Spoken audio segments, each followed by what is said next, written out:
Hello, everybody. Welcome back. My name is Ankit Jain. I'm an English teacher. Have की इस series में आज have का एक यूज और हम सीखने वाले। कितनी बार ऐसा होता है कि हमें इंग्लिश लैंग्वेज में ये बताना होता है कि हमें उस मोमेंट पे क्या प्रॉब्लम है या क्या प्रॉब्लम हो रही है। कितनी बार हमें ये बताना होता है फॉर एग्जांपल कि किसी व्यक्ति को कोई डिसीज है, कोई बीमारी है, कोई प्रॉब्लम है, तो वो इंग्लिश लैंग्वेज में कैसे बताएं। जैसे कितनी बार हम हिंदी में ऐसा बोलते हैं कि सर मुझे बुखार आ रहा है। हिंदी में हम कितनी बार ऐसा बोलते हैं कि सर मुझे फीवर है। कितनी बार बोलते हैं कि सर उसके है ना पाँव दर्द कर रहे हैं। कितनी बार बोलते हैं कि सर मुझे है ना बैक एक हो रहा है। तो इंग्लिश लैंग्वेज में अगर कोई भी प्रॉब्लम आपको है, कोई भी डिजीज यानी बीमारी अगर आपको हो रही है और इंग्लिश में ये बात किसी को बताना है तो कैसे बताएंगे। इस केस में इंग्लिश लैंग्वेज में आपका जो एक्शन होता है वो हैव ही होता है, क्योंकि कोई भी प्रॉब्लम होना, कोई भी डिजीज हो जाना इंग्लिश लैंग्वेज में यहाँ पे आपका एक्शन हैव होता है। अब यहाँ एक बहुत बड़ा कंफ्यूजन होता है। कितनी बार लोग यहाँ इस सेंटेंस को ऐसा बोलते हैं कि सर मुझे बुखार आ रहा है, तो बहुत लोग ऐसा बोल देते हैं I am having fever. But इस केस में थोड़ा सा ध्यान रखें कि इसे हम आई एम हैविंग से ना बोलें, इसे हम आई हैव से ही बोलेंगे। So without wasting time let's get started. तो इंग्लिश लैंग्वेज में हमें कितनी बार बताना होता है कि हमें कोई डिजीज है, हमें कोई प्रॉब्लम हो रही है। जैसे मुझे बताना है कि मुझे कफ है, मुझे खुद को कफ हो रहा है। मुझे कितनी बार बताना पड़ता है कि सर मुझे सर्दी हो रही है, मुझे बैक एक हो रहा है, मुझे स्टमक एक हो रहा है। तो इंग्लिश लैंग्वेज में कैसे बोलेंगे सर मुझे मुंह में छाले हो रहे हैं, तो इंग्लिश लैंग्वेज में ये कैसे बोलेंगे। तो सुनना ध्यान से, it's very simple. English language में अगर आपको कोई भी डिजीज, कोई भी प्रॉब्लम अगर हो रही है और ये बात इंग्लिश में अगर किसी को बताना है, तो पहली चीज तो कि इसका एक्शन क्या बनेगा। तो इस केस में आपका जो एक्शन है वो हैव ही है। इंग्लिश लैंग्वेज में कोई भी डिजीज और किसी प्रॉब्लम का होने का जो एक्शन है दैट इज हैव। अब अगर आपको कोई बीमारी हो रही है तो कुछ केसेस में लोग ऐसा करते हैं कि इसे प्रोग्रेस वाले फॉर्म में बोल देते हैं। जैसे किसी को बताना है कि सर मुझे बुखार आ रहा है, तो हिंदी जब आप देखते हैं तो आपको ऐसा लगता है कि सर ये प्रोग्रेस है। नहीं नहीं, किसी को बुखार आ रहा है उसमें कोई एक्शन प्रोग्रेसिव फॉर्म में नहीं है। एक्चुअल सेंटेंस ऐसा होता है कि आपको बुखार है, आपको बुखार है, आ रहा है, ये कोई सेंस नहीं है। जैसे हम हिंदी में बोलते हैं कि सर मुझे खांसी हो रही है, सही मायने में सेंटेंस है कि मुझे खांसी है, हो क्या रही है, इसमें कोई प्रोग्रेस नहीं है। एक्चुअल में क्या होता है, इंग्लिश लैंग्वेज में कुछ एक्शंस ऐसे हैं जो आईएनजी फॉर्म कंटेंट नहीं करते कुछ केसेस में। ये चीज हमें यहाँ पे सीखने को मिलेगी। इसके ऊपर मैं एक सेपरेट वीडियो बनाऊंगा कि ऐसे एक्शन जो आईएनजी फॉर्म कंटेंट नहीं करते हैं, मतलब उनका प्रोग्रेसिव फॉर्म नहीं होता है, तो फिर उसे प्रोग्रेसिव फॉर्म में बोलने के लिए क्या करेंगे।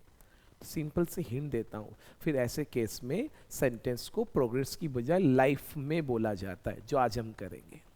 तो जैसे आपको कोई भी डिजीज है, कोई भी प्रॉब्लम अगर हो रही है और ये बात किसी को बताना है, तो इसी पैटर्न से बताएंगे जो मैंने बोर्ड पे लिखा है। मतलब ये वही पैटर्न है कि आपके पास कार है तो आप बोल रहे हैं आई हैव अ कार।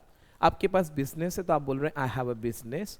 आपके पास फॉर एग्जाम्पल अगर शायद ऐसा बताना है कि सर मेरे दो अंकल हैं तो आई हैव टू अंकल्स, मेरे दो सिबलिंग्स हैं, आई हैव टू सिबलिंग्स। उसी केस में अगर आपको कोई भी डिजीज हो रही है इंग्लिश लैंग्वेज में, तो ऐसे केस में आप यही यूज करेंगे। जब भी इस तरह की इंग्लिश में आप बात करेंगे तो आपका यही पैटर्न बनेगा। तो आई हैव क्या नहीं बोलना है, तो आपको आई एम हैविंग नहीं बोलना है। यहाँ पे हैव में आईएनजी लग सकता है, बिल्कुल लग सकता है, लेकिन इस वाले केस में नहीं लगा सकते। आई एम हैविंग नहीं बोलते, बोल सकते बहुत सारे लोग। मैं नहीं बोल रहा हूँ कि गलत होता, पर मैं बोल रहा हूँ नहीं बोलना चाहिए। बस कोई रीजन होगा ना, एक टीचर बोल रहा है, मैं किसी को गलत नहीं ठहरा, पर मैं बोल रहा हूँ नहीं बोलना चाहिए। इसे आप लाइफ में ही बोलो, भले आपकी हिंदी ऐसी आ रही, क्यों, क्योंकि वहाँ कोई प्रोग्रेसिव फॉर्म नहीं होता है। तो जैसे मुझे बताना है कि मुझे बुखार आ रहा है, तो हिंदी तो ऐसी है कि मुझे बुखार आ रहा है, पर इंग्लिश में ऐसा बोलते हैं आई हैव अ फीवर। जैसे आपने बोला कि सर मुझे खांसी हो रही है, तो खांसी को इंग्लिश लैंग्वेज में कफ बोलते हैं। देखो इंग्लिश में एक चीज है आपने सीखी होगी, किसी एक्शन में जब OUGH आता है तो उसका साउंड फ आता है। जैसे ये एक वर्ड है ROUGH, तो इसे हम इंग्लिश में रफ बोलते हैं। ये एक वर्ड इंग्लिश लैंग्वेज में TOUGH, इसे हम टफ बोलते हैं। टफ मतलब डिफिकल्ट, हार्ड। रफ आप समझते हैं, rough copy, rough for example अगर शायद देखा जाए तो रोड, रफ लाइफ हो सकता है, रफ एंड टफ हो सकता है। ऐसे एक और वर्ड है ENOUGH, जिसे आप इंग्लिश में बोलते हैं इनफ। इनफ मतलब सफिशिएंट, पर्याप्त। आप बोलते हैं, कितनी बार आपने टीवी सीरियल में सुना होगा इनफ इज इनफ। चीज़ों के लिए हम बोल सकते हैं सर ये इनफ है, बहुत है, इट इज़ इनफ। तो ये चीज़ ध्यान रखना। तो ये कफ है, ये रफ है, ये टफ है और ये इनफ है। लेकिन इंग्लिश एक एक्सेंट्रिक लैंग्वेज है, सन की भाषा है। मेरे टीचर ऐसे मुझे बोलते थे।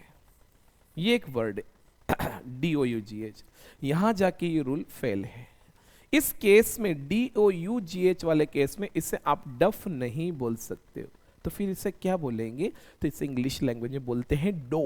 DOUGH को डो बोला जाता है। डो क्या होता है? डो होता है गुथा हुआ आटा।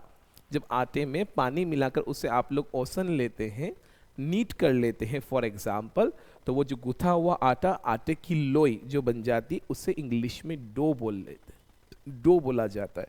तो ये एक एक्सेप्शन है, यहाँ डफ नहीं बोलते, इसे आप डो बोलेंगे। ठीक है। अब आपको अगर बताना इंग्लिश में कि सर मुझे खांसी हो रही है तो खांसी को इंग्लिश लैंग्वेज में हम कफ बोलते हैं, तो आप ऐसा बोलेंगे आई हैव अ कफ। आपको बताना है कि सर मुझे सर्दी हो रही, तो सर्दी को इंग्लिश में बोलेंगे कोल्ड, तो आप बोलेंगे आई हैव अ कोल्ड।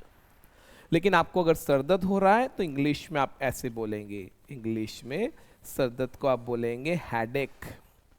अब देखो इंग्लिश लैंग्वेज में एक वर्ड है एक, ACH, इसका प्रोनाउंसिएशन एक है। एक का मतलब दर्द होता है, पर यूजुअली हम हेड पेन नहीं बोलते, एक से ही बताते। तो ये कहीं भी यूज हो सकता है। जैसे बॉडी का कोई भी पार्ट्स अगर दर्द हो रहा है, इस पार्ट्स में अगर दर्द है, वो बैक है, स्टमक है, हाथ पांव है फॉर एग्जांपल, तो आप वहाँ एक यूज करके उसका नाम बना सकते हैं। जैसे आपको बोलना है फॉर एग्जांपल हाथ का दर्द, तो हाथ को इंग्लिश लैंग्वेज में हैंड बोलते हैं, तो हम इंग्लिश में हाथ के दर्द को बोलेंगे हैंडेक। कान का दर्द, तो कान को इंग्लिश में ईयर बोलते हैं, तो कान का दर्द बन जाएगा ईयर एक। दांत का दर्द, तो दांत के दर्द को इंग्लिश लैंग्वेज में हम बोलेंगे टूथ एक। टीथ नहीं, टूथ एक। ठीक है, ये ध्यान रखना, टूथ एक। ऐसे अगर आपका पेट दर्द हो रहा है तो पेट को इंग्लिश में स्टमक बोलते हैं। सही प्रोनाउंसिएशन तो स्टमक है, स्टमक, तो ये बनेगा स्टमक एक, यानी पेट। पीठ का दर्द, तो पीठ को इंग्लिश में बैक बोलते, तो पीठ का जो दर्द है उसका नाम बनेगा बैक एक। पाँव का दर्द बोलना है तो पाँव के दर्द को फुट एक बोलते हैं ना, लेग एक नहीं बोलते। देखो लेग तो एक्चुअली पूरा होता है, फुट मतलब फॉर एग्जांपल अगर देखा जाए तो आपके एंकल वाला जो हिस्सा होता है, फॉर एग्जांपल आपके नीज से नीचे वाला, नीज के नीचे वाला, घुटने से जो नीचे वाला हिस्सा होता है दैट इज कॉल्ड फुट, उसके नीचे वाले। ओके, जहाँ पे एंकल है तो वो एरिया जो है वो फुट एक बनेगा, पाँव का दर्द। तो ऐसे ही नाम बनेंगे। लेकिन कितनी बार हमें ऐसा बोलना होता है सर सर मेरे मुंह में छाले हो रहे हैं। अगर आपके मुंह में या तो छाले हो रहे हैं या मुंह में अगर दर्द हो रहा है तो माउथ एक नहीं बोलते वहाँ पे फिर अलग वर्ड है इंग्लिश लैंग्वेज में। इंग्लिश लैंग्वेज में वहाँ पे ऐसा बोला जाता है, ये बहुत अच्छा वर्ड है।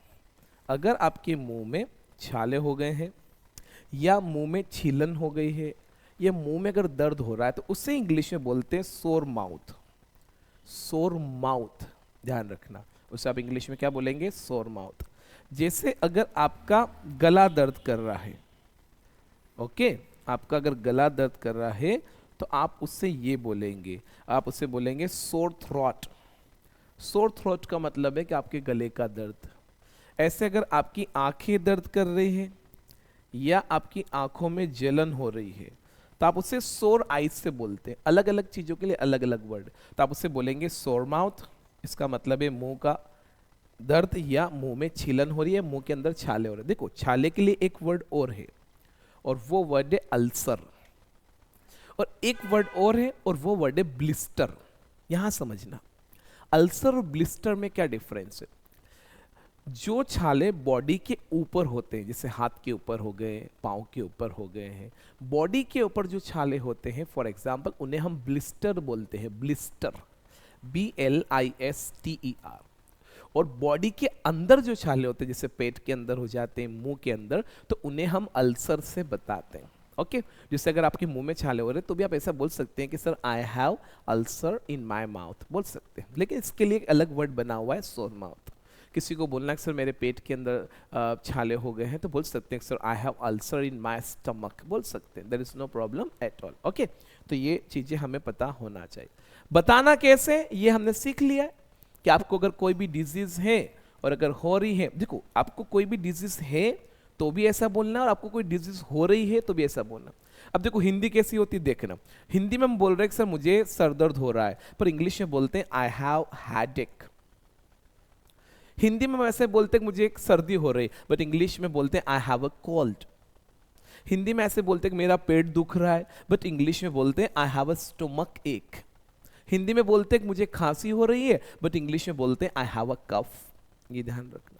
अब अगर ये बात मुझे किसी से पूछना है, जैसे आपको मुझसे पूछना है कि सर आपको बुखार आ रहा है क्या, ये बात कंफर्म करना है, तो ये क्वेश्चन कैसे बनेगा आपका, वो भी तो सीखना पड़ेगा कि इस बात को आप पूछेंगे कैसे। देखो इस केस में हैव क्या है, एक्शन है, मतलब ये सेंटेंस आपके लिए कहाँ का हो गया, तो ये सेंटेंस आपके लिए लाइफ का हो गया। कैसे पता चला, आई के बाद एक्शन लिखा हुआ। तो इसका जब आप क्वेश्चन बनाओगे तो डू से बनेगा, तो बनेगा डू यू, और उसके पीछे आप एक्शन लगा देंगे हैव। तो हिंदी में अगर किसी से ऐसा पूछे कि आपको बुखार आ रहा है क्या, बट इंग्लिश में पूछना पड़ेगा do you have a fever. Hindi में किसी से ऐसा पूछते हैं कि सर आपको खांसी हो रही क्या, बट इंग्लिश में पूछना है तो बनेगा डू यू हैव अ कफ। हिंदी में अगर किसी से ऐसा पूछते हो कि सर आपको हेडेक हो रहा है क्या, आपका सर दर्द कर रहा है क्या, तो इंग्लिश में पूछना तो बनेगा do you have a headache. Sir आपके मुंह में छाले हो रहे हैं क्या, डू यू हैव अ सोर माउथ। सर आपका गला दुख रहा है क्या, do you have a sore throat. Sir आपकी आंखें दर्द कर रही है क्या, डू यू हैव सोर आइज। तो ये हमें ध्यान रखना है, ऐसे बताना है। ओके ये चीज ध्यान रखना है, ऐसे सेंटेंस हमें बनाना है। चलो अब नेगेटिव बनाएंगे तो आएगा, हैव में नॉट थोड़ी लगा सकते हैं, तो एक्शन है तो नॉट तो डू में आएगा। तो डू में नॉट लगाइए तो आप ऐसे बोलेंगे आई डू नॉट। डू नॉट के बाद एक्शन आएगा तो बनेगा आई डू नॉट हैव। कैसे बोलेंगे आप, ऐसे बोलेंगे कि सर मुझे फॉर एग्जाम्पल कोई डिजीज नहीं है, कोई प्रॉब्लम नहीं है, तो बोलेंगे आई डू नॉट हैव। क्वेश्चन का जवाब नेगेटिव देंगे तो नो, और पॉजिटिव देंगे तो यस। जैसे मुझे बताना कि मुझे फीवर नहीं है, I do not have a fever. Sir मेरे मुंह में छाले नहीं हो रहे, I do not have sore mouth. Sir मुझे खांसी नहीं है, I do not have a cough. Sir मेरा पेट दर्द नहीं कर रहा है, I do not have a stomach ache. Sir मुझे पीठ में दर्द नहीं है, I do not have a back ache. Got it. तो ये चीज ध्यान रखना। अब यही बात अगर थर्ड पर्सन व्यक्ति के लिए अगर आपको बोलना पड़े, जैसे मुझे बताना है कि सर मेरे पापा को बुखार आ रहा है, मुझे बताना है कि सर मेरी जो मदर है उनको सर दर्द हो रहा है, तो it is very simple. 3 video मैंने अभी तक बना दी इन चीज़ों पे, तो मैंने बहुत अच्छे से क्लियर किया। और वीडियो नंबर 3 यानी 50 जो थर्ड क्लास है मेरा, उसमें मैंने बताया फॉर एग्जांपल 53 नंबर वाली क्लास में कि इसे पास्ट में और फ्यूचर में कैसे बोलेंगे, तो ये चीज़ ध्यान रखना। अब देखिए लाइफ में अगर बोलना है तो कैसे बोलेंगे, तो बहुत सिंपल है। थर्ड पर्सन के लिए, थर्ड पर्सन के लिए अगर लाइफ में बोलना है तो बहुत आसान है। देखो आप लोग यहाँ पे क्या लिखा हुआ है, डू। तो डू क्या बन जाएगा, डस। ही आ जाएगा, शी आ जाएगा, और एक्शन क्या आ जाएगा कि हैव आएगा। तो ऐसा बनेगा। पॉजिटिव बोलना है तो ही आएगा, शी आएगा, डस के कारण हैव में एस या ई एस आएगा। तो पहले तो वो ऐसा बनेगा जिसको हम ऐसे लिखेंगे, मैंने बताया था, ये दोनों हट जाएंगे। फिर नेगेटिव बोलेंगे तो no, he she it. Does में नॉट लगाओगे आप, तो डज में जब हम नॉट लगाएंगे तो फिर जो अपना एस लगाया हुआ है वो हट जाएगा, तो हैव बन जाएगा। ये चीज़ें मैंने बहुत अच्छे से क्लियर कर दी है ऑलरेडी। ओके, तो ये चीज़ आप ध्यान रखें। जैसे मुझे बताना कि सर मेरे फादर को फीवर, तो ऐसा बोलूँगा my father has a fever. मुझे बताना कि मेरी मदर के मुंह में छाले हो रहे हैं, तो बोलेंगे माई मदर हैज़ अ सोर माउथ। मुझे बताना है कि मेरे ब्रदर का गला दुख रहा है या मेरे ब्रदर को गले में दर्द है, तो my brother has a sore throat. Sir मेरी जो सिस्टर है ना उसको खांसी हो रही है, माई सिस्टर हैज़ अ कफ। मेरे बेटे को सर्दी हो रही है, माई सन हैज़ अ कोल्ड। तो हमें ऐसा बोलना है। Got my point? नेगेटिव बनाना है तो डज नॉट हैव हो जाएगा। मैंने बोला सर उसको फीवर नहीं है, he does not have a fever. Sir उसको ओनली सर्दी और खांसी है, he has cough and cold. ऐसे बन जाएगा। पूछना है तो ऐसे बन जाना। मान लो मैं किसी के लिए मेडिसिन लेने के लिए गया हूँ मेडिकल स्टोर पे, मैंने बोला भैया एक्चुअली मुझे फीवर की दवाई दे देना, please give me a medicine of fever. तो एक तो उन्होंने क्वेश्चन पूछ लिया कि किसको हो रहा है। चलो ये क्वेश्चन भी तो बनाते आना चाहिए कि फीवर किसको हो रहा है, तो इसे प्रोग्रेस में मत बनाना। जब आपको फीवर हो रहा है तो ये आपने काहे में बोला, लाइफ में। तो फीवर किसको हो रहा है, तो इस बात को कैसे पूछेंगे, किसको मतलब किस व्यक्ति को, और व्यक्ति पता करने के लिए क्या वर्ड है, क्वेश्चन हु। अब सेंटेंस को कहां बनाओगे कि फीवर किसको हो रहा है, तो लाइफ में बनाना। अब आपको याद है जब मैंने हु पढ़ाया था तो बताया था आपको कि जब अकेला हु यूज होता है तो उसके बाद थर्ड पर्सन वाला रूल्स यूज होता है। अब क्वेश्चन तो है ये, बट यहां पे हम लोग डज लगाएंगे अगर थर्ड पर्सन वाला, तो पर्सन तो है ही नहीं, तो ऐसा बनेगा जिसका कोई यूज नहीं है। मैंने आपको बताया था कि ऐसे केस में क्या करते हैं, जब हम हु यूज करते हैं तो लाइफ वाले केस में हम क्या करते हैं, डज लगाना पड़ेगा थर्ड पर्सन वाले रूल्स के हिसाब से। तो does, who does have a fever नहीं बोलेंगे, तो इस डज को हम इसके साथ, फॉर एग्जाम्पल अगर देखा जाए तो डज को हटा देंगे और ये डज हटाकर हम इसके साथ एस लगा देंगे। तो एक्चुअल में ऐसा मैंने हु के ऊपर एक क्लास बनाया हो पूरा, वो देखना तो समझ में आएगा, अभी हु नहीं पढ़ा सकता। तो ऐसे बनेगा हु हैज, ऐसा बनेगा कि सर बुखार किसको है, तो ऐसे पूछिएगा कि सर किसको बुखार है, हु हैज अ फीवर। सर्दी किसको हो रही है, हु हैज अ कोल्ड। खांसी किसको हो रही है, हु हैज अ कफ। किसको हेडेक हो रहा है, हु हैज अ हेडेक। मुंह में छाले किसके हो रहे हैं, हु हैज अ सोर माउथ। तो ऐसे पूछा जाएगा, ठीक है। ये सेंटेंस हमें ऐसे पूछना पड़ेगा कि सर किसको, तो ये चीज जानना। तो मैंने बोला एक्चुअली वो मेरे फादर को हो रहा है, my father has a fever. तो उन्होंने पूछा क्या उनको सर्दी और खांसी हो रही है क्या, does he have cough and cold. तो मैंने बोला नहीं नहीं, he doesn't have cough and cold, he has only fever. अब ये तो लाइफ में, ये बात हमें कहां भी बताना आना चाहिए, पास्ट में आना चाहिए। सपोज कोई व्यक्ति 3 से 4 दिन तक स्कूल कॉलेज कोचिंग या ऑफिस नहीं गया, जब 4 दिन बाद गया तो उसने किसी ने उससे पूछ लिया कि why didn't you come for last 3-4 days. तो उसने बोला कि मुझे बुखार आ रहा था। हिंदी में क्या बोला कि मुझे बुखार आ रहा था। तो हिंदी में नहीं जाना, जब मुझे बुखार आ रहा है तो इस बात को मैंने आई हैव से बताया ना, तो इसी का पास्ट करना, हिंदी का पास्ट मत करना। ऐसा मत बोलना कि सर मुझे बुखार आ रहा था, I was having a fever, नहीं, इसी बात का पास्ट करना। तो किसका पास्ट करोगे, हैव का। हैव का पास्ट कर देना क्योंकि लाइफ का सेंटेंस है ना, तो इसका पास्ट कर दीजिएगा। तो हैव का पास्ट क्या बनेगा, हेड बनेगा। हैव का सेकेंड फॉर्म क्या बनेगा, तो हैव का सेकेंड फॉर्म हैड होता है। ये मैंने पिछली क्लास में बताया, तो ऐसा बनेगा आई हैड अ फीवर, कि सर मुझे बुखार आ रहा था।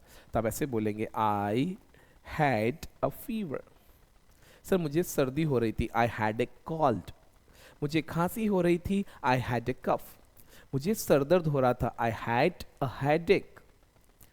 सर मुझे, अब देखो इसका भी प्रोनाउंसिएशन हैड है और इसे भी हैड बोलते हैं, बट दोनों में डिफरेंस है ना, ध्यान रखना।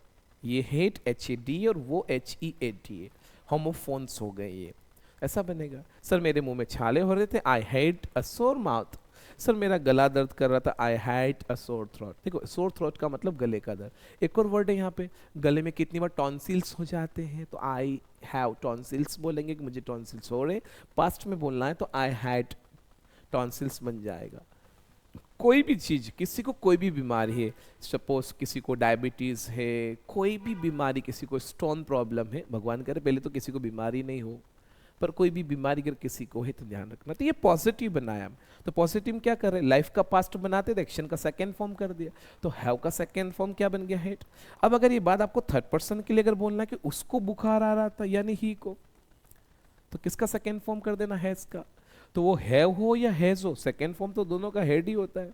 क्यों, क्योंकि ये तो एस वाला फॉर्म है, तो एस वाले फॉर्म का सेकेंड फॉर्म वही होता है जो बेस फॉर्म का होता है, क्योंकि एस तो हमने लगाया है उसमें। एक्चुअल मेन जो वर्ब है वो बेस फॉर्म है, तो ऐसा बनेगा ही हैड अ फीवर। कि सर उसको बुखार आ रहा था, ही had a fever, that's why he did not come. Sir उसको सर्दी हो रही थी, ही हैड अ कोल्ड, यानी उसको सर्दी हो रही, उसको खांसी हो रही थी, ही हैड अ फीवर। अच्छा नेगेटिव कैसे बनाओगे, तो वेरी सिंपल, हेड में नॉट मत लगा देने, तो सेकेंड फॉर्म है। सेकेंड फॉर्म देखकर पता चलता है कि टाइम वर्ड क्या है, कि डीड, तो डीड में नॉट लगा ना। देखो ये मैंने सेंटेंस है ना डायरेक्ट बनाया, अभी मैं क्वेश्चन और सब बनाता तो आपको समझ में आ जाता, वैसे अभी भी आ रहा हूँ।